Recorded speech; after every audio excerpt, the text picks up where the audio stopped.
Welcome back to जागो दुनिया। मैं हूं फारूक हसन, मेरे साथ मौजूद हैं संदस जमील और हमारे साथ इस वक्त जो आर्टिस्ट मौजूद हैं as a guest, main celebrity guest, बहुत ही पॉपुलर और बहुत ही खूबसूरत, बहुत ही ग्लैमरस आर्टिस्ट हैं।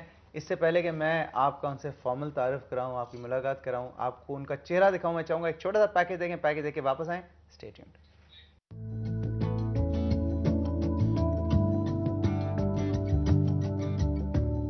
शगुफ्ता एजाज पाकिस्तान टेलीविजन इंडस्ट्री का ऐसा नाम जो किसी तारुफ का मोहताज नहीं। उन्होंने अपने फनी करियर का आगाज ड्रामा सीरियल जंगलूस से किया, मगर ड्रामा सीरियल आज उनकी शोहरत का बाइस बना। शगुफ्ता एजाज अब तक 100 से ज्यादा ड्रामा सीरियल्स और तकरीबन 50 टेलीफिल्म्स में काम कर चुकी हैं। उनके मशहूर ड्रामों में हमसे जुदा न होना, परछाइयां, प्यारी शम्मो, खाला कलसुम का कुंबा, वीना, रूखे नैना, करवटें जैसे जानते नहीं और आंसू जैसे ड्रामे शामिल हैं, जिन्हें शायकीन ने बेहद सराहा। उनकी फनी सलाहियतों का एतराफ करते हुए पीटीवी की तरफ से उन्हें बेस्ट एक्ट्रेस के अलावा दीगर आला अवार्ड से भी नवाजा गया। आइए मिलते हैं शगुफ्ता एजाज से। आइए मिलते हैं शगुफ्ता एजाज से। ये आखिरी लाइन थी इस पैकेज की। हाँ। तो आइए मिलते हैं शगुफ्ता एजाज से। अस्सलाम वालेकुम। वालेकुम अस्सलाम। मेरा ख्याल है मैं मुंह छुपा लूं। हाउ आर यू शगुफ्ता जी? बिल्कुल ठीक। मैं शगुफ्ता जी आई तो मैंने सबसे पहले बात यही की थी और मैं दिल में भी सोची थी, this is the first time पहला इंटरेक्शन हो रहा है। I am a die hard fan of yours. आपका काम चाहे आंच में बात हो या एक मोहब्बत सौ अफसाने की बात, हर प्ले वर्स अपनी मिसाल आप, लेकिन वाकई में आपने हर किरदार जो है बखूबी निभाया। अच्छा, तुम्हें पता है इनका शोबिज में एंट्री थी ना, it was very strange, very unlike. तुम बताओ। ये हाँ, मैं बताता हूँ, ये क्लैरिफाई करेंगी। ये अपनी कुछ दोस्तों को लेके गई थी, मतलब इंट्रोड्यूस कराने के लिए कि भाई इनको ड्रामा में काम करना है, और एंड में खुद कास्ट हो गए। अच्छा, हाँ, इस तरह का सीन है। वाकई में ऐसा हुआ था? पूरी स्टोरी हमें बताएं डिटेल में। एक लिंक बना।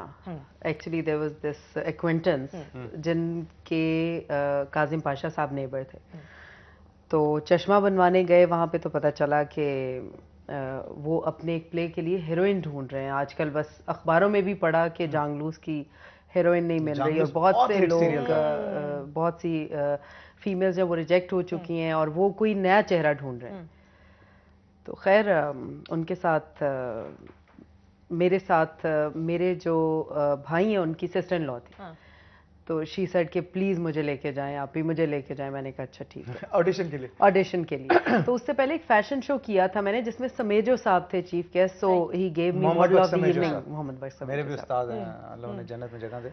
तो उन्हें मैं जानती थी। तो उनके थ्रू पहला पास जो मेरा पीटीवी का बना था वो समेजो साहब के नाम से बना था। पीटीवी गए, काजिम पाशा साहब थे, तो मैंने कहा जी काजिम पाशा साहब से उनका रूम कहाँ है? तो ही सेड मैं हूँ। तो उन्होंने कहा, अपने असिस्टेंट को चाबी दी, इन्हें कमरे में बिठाए, मैं आ रहा हूँ। तो वहाँ गए, उनका ऑडिशन हुआ। उसके बाद उन्होंने मुझसे कहा कि आपका क्या इरादा है? तो मैंने तो सोचा ही नहीं था, बिकॉज मुझे पता था मेरे पेरेंट्स कभी अलाउ नहीं करेंगे। खैर समहाउ जब उन्होंने मुझसे जांगलूस का नाम लिया और प्ले जो कि देखते थे हम लोग बहुत शौक से, तो मुझे एक पता नहीं कोई बगावत सी जागी मेरे अंदर। और दिल मैंने कहा उम्मीद जागी आपकी, उम्मीद और बगावत सी, पता नहीं क्या उसको, नेगेटिव पॉजिटिव दोनों का मिक्सचर। तो मैंने कहा किसी तरह से मना लूंगी मैं पेरेंट्स को। स्क्रिप्ट देखा, कैरेक्टर, इतना मुझे होश था, मैंने कहा मेन कैरेक्टर है। तो उन्होंने कहा बिल्कुल मेन कैरेक्टर है। खैर मैं स्क्रिप्ट लेके गई घर, और 3 भाई बड़े, फादर और मदर। अच्छा, बहन कोई नहीं आपके? एक बहन है, बहन है सबसे बड़ी। तो she wasn't here, she was working abroad. खैर बड़ी मुश्किल से फिर मैंने झूठी मूठी भूख हड़ताल की, और मैंने कहा नहीं मुझे करना है प्ले। बड़ा यकीन जान दे दूंगी अगर ड्रामे में काम ना करने दिया मुझे। नहीं, ऐसा फिल्मी सीन भी नहीं है। तो खैर उसके बाद मान गए। अच्छा। अब्बू सऊदी अरेबिया में थे, अम्मी ने कॉल किया कि ये बहुत जिद कर रही है। अब्बू ने कहा ठीक है, आई ट्रस्ट हर। उन्होंने मुझे 2-4 बातें कही कि ये नहीं होना चाहिए। मैंने कहा ठीक है। तो उन्होंने कहा ठीक है करने। तो फिर आपकी एंट्री हो गई, फिर मेरी एंट्री, रेस्ट इज हिस्ट्री। बाकी फिर तारीख बन गई ना, फिर आप माशाल्लाह अब तक आप कर रही हैं, और ऐसे ऐसे आपने किया। आंच ड्रामा एक्सेलेंट। मेरे ख्याल में आंच में वेट करते थे लोग कि यार आज के एपिसोड में जो है ना क्या होगा। आई टेल यू समथिंग, एक दफा मैं कपड़ा लेने गई, होता है ना जब ऑफ होता है या आपका दिल चाहता है चलो शॉपिंग के लिए चली जाओ, तो मैंने दुपट्टा लिया था, उसी को मैंने लपेटा, क्योंकि उन दिनों तो बहुत क्रेज होता था, लोग बहुत पहचानते थे। अब तो खैर कॉमन सी बात होगी है मिलना आर्टिस्टों से। तो कपड़े की दुकान पे तारिक रोड में चली गई। मैंने कहा लाला ये कपड़ा कैसे दिया? कहता है बाजी अभी बंद है, ड्रामा आएगा। अच्छा। मैंने कहा आज कौन सा ड्रामा आएगा? मंडे था प्रॉब्लम। पता चला आज तो आंच आना है। तो मैंने कहा हमारे लिए तो घर की मुर्गी दाल बराबर। लेकिन उसके बाद मैंने वो प्ले अपने बच्चों को दिखाया डिफरेंट स्टेजेस पे, पहले भी दिखाया अब फिर दिखाया, इसलिए कि पूरा एक इंस्टीट्यूशन का काम करता है बच्चों के लिए, specially they learn tiny things from these place. आजकल नहीं है वो चीज। अच्छा शगुफ्ता जी, मुझे बताइए कि इतने सारे प्लेज में काम किया ऑब्वियसली, लेकिन कुछ ऐसे रोल होते हैं जो आपको खुद पर्सनली सेटिस्फाई करते हैं कि यार ये मैंने बेस्ट एफर्ट दी और इसका वाकई में रिजल्ट भी मिला। आपकी हिस्ट्री के अंदर अगर देखा जाए इतने सारे प्लेस की, कौन सा ऐसा रोल है जो आपको अभी तक बहुत अच्छा लगता है और याद आता है, दिल के बहुत करीब है? एक तो आंच, और दूसरा एक सीरीज पीटीवी की शुरू होनी थी, हुई नहीं, गॉड नोज व्हाई। बहुत अच्छी सीरीज थी, या उसमें वो जो मेरा प्ले था बाजार, वो बहुत अच्छा था। Character that was kind of dream character for me.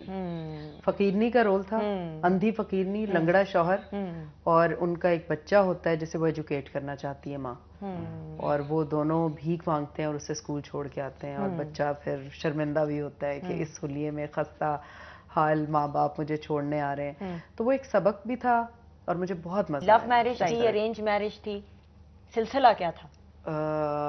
Love marriage. Love marriage. इतना सोच के क्यों बताया? वो कह रही थी किस कैटेगरी में डालूं, अरेंज में डालूं या लव? प्रॉपर मतलब लव मैरिज, वो लव एट फर्स्ट साइट थी कि मतलब नहीं, लव मैरिज थी जिसमें थोड़े बहुत प्रॉब्लम्स हुए, मगर ये कि अल्लाह का शुक्र है देन एवरीबॉडी सेटल्ड। एंड पहली मुलाकात कहाँ हुई? मुलाकात कैसे हुई? मुलाकात उन्होंने मुझे देखा था। He was also into productions those days. अच्छा। तो he liked me, he wanted to express, but I wasn't open to any relationship at that time. खैर उसके बाद वो कहते हैं ना कंसिस्टेंसी बहुत ज़रूरी होती है, और अगर पानी भी गिरता रहे एक ड्रॉप तो पत्थर में सुराख कर देता है। तो वो सिचुएशन थी कि he was that consistent कि मुझे भी ख्याल आया कि फाइनली आपने कहा कि यार इतना कह रहे तो फिर कि हो जाना चाहिए। लेकिन आप वो बात ही मानते नहीं होंगे? हाँ? अब वो ये बात नहीं मानते होंगे कि मैं इतना कंसिस्टेंट? वो कहते हैं शगुफ्ता मेरे पीछे पड़ी हुई थी। हाँ, नहीं। अच्छा शगुफ्ता जी, एक एतराज मुझे, एक शिकायत भी शिकवा भी है जो मैं ऑफ एयर भी डिस्कस करी थी। आप इतना टीवी पे अब नजर नहीं आती, कंसिडरिंग कि इतने सारे चैनल्स हैं। एक वक्फा बीच में गैप आया है, उसमें आप बिल्कुल नजर नहीं आई। अभी आप जिस तरह बात करी थी प्रोजेक्ट्स तो हैं ऑन एयर, ये क्या वजह है इतने सारे चैनल्स और आप इतना कम काम कर रही हैं? एक तो बिजनेस, एक बच्चा वो है, 4 बच्चे और हैं। हाँ। तो वो टाइम जब डिवाइड करूं तो थोड़ा सा ब्रेक मुझे देना पड़ता है बीच में। सही। यही वजह है। अच्छा, आजकल के प्रोग्राम्स देखती हैं आप, करंट अफेयर्स के और दूसरे टॉक शोज? बिल्कुल देखती। पॉलिटिक्स से इंटरेस्ट है? इंटरेस्ट इस हद तक है कि what's happening and what's going on. Favourite programme कौन सा आपका आजकल? मुझे सेठी साहब का प्रोग्राम बहुत पसंद है। नजम सेठी। नजम सेठी। हस्बे हाल नहीं देखा आपने? हस्बे हाल भी देखा है, वो शुरू में मुझे बहुत पसंद था, मगर अब थोड़ा सा टेपर ऑफ कर गए। हाँ, बार देख के आपने कहा होगा कि अब थोड़ी ब्रेक दें, नजम सेठी साहब का देखें ज्यादा। आजकल के ज़माने के अंदर इतनी सारी नई अपकमिंग एक्ट्रेसेस हैं जो काम भी करें, किसमें आपको नज़र आता है कि स्पार्क है एंड वो बहुत एक्सेल करेंगी? Amina Shaikh is very good, all of them are very good. कोई मतलब एक दो ऐसी हो जो वाकई में बड़ी टैलेंटेड हो? टैलेंटेड हर कोई है, लेकिन स्पार्क मतलब कम में थोड़ा आपको लगे कि यार ये आमिना शेख बहुत अच्छी, बहुत अच्छी। और मेल के अंदर?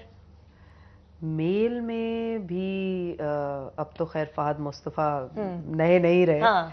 लेकिन मतलब उनमें आपको नाम कोई जहन में नहीं आ रहा, लेकिन अच्छे हैं। मतलब हैं आपके? जब आप प्ले देखते हैं तो जिस तरह से कुछ अर्सा पहले एक फीलिंग होती थी कि ओ पूरा प्ले खराब हो गया, जरा सी परफॉर्मेंस, एक सीन के लिए भी अगर आप कोई आर्टिस्ट हायर कर रहे हैं तो वो भी खराब हो जाती है, फिर पूरे प्ले का एक इम्पैक्ट खराब हो जाता है। Thank you so much.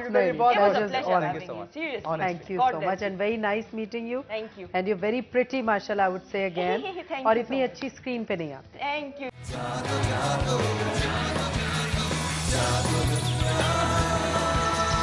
जादू